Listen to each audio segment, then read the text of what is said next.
wabarakatuh. Alhamdulillahirabbil alamin. Nahmaduhu wa nasta'inu wa nastaghfiruhu. Qala rabbi shrah li sadri wa yassir li amri wahlul 'uqdatam min lisani yafqahu qawli, amma ba'd. Sebelumnya, izin memperkenalkan diri. Nama saya Rena Amaratul Lutfiah, NPM 1901011135 dari kelas PAIA. Baik teman-teman semuanya, saya di sini akan menjelaskan mengenai materi Al-Makki dan Al-Madani. Yang pertama kita akan membahas mengenai pengertian Al-Makki dan Al-Madani. Jadi, menurut para ulama ada beberapa perspektif mengenai pengertian Al-Makki dan Al-Madani. Yang pertama, menurut perspektif masa turun.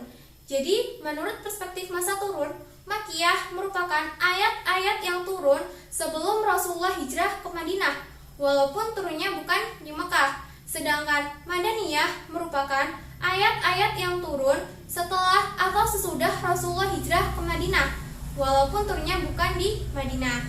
Jadi, ayat-ayat yang turun setelah Rasulullah hijrah ke Madinah itu disebut dengan Madani, walaupun turunnya di Mekah atau Arafah. Kemudian yang kedua, menurut perspektif tempat turun.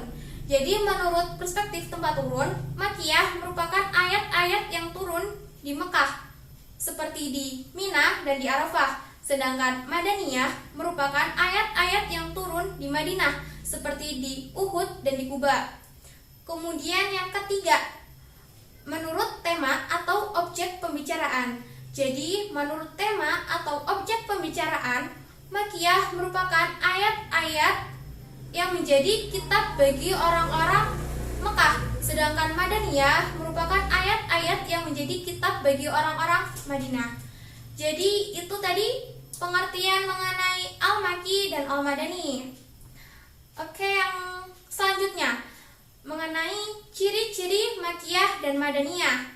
Yang pertama kita akan bahas ciri-ciri Makkiyah. Yang pertama, setiap surah terdapat kata kala.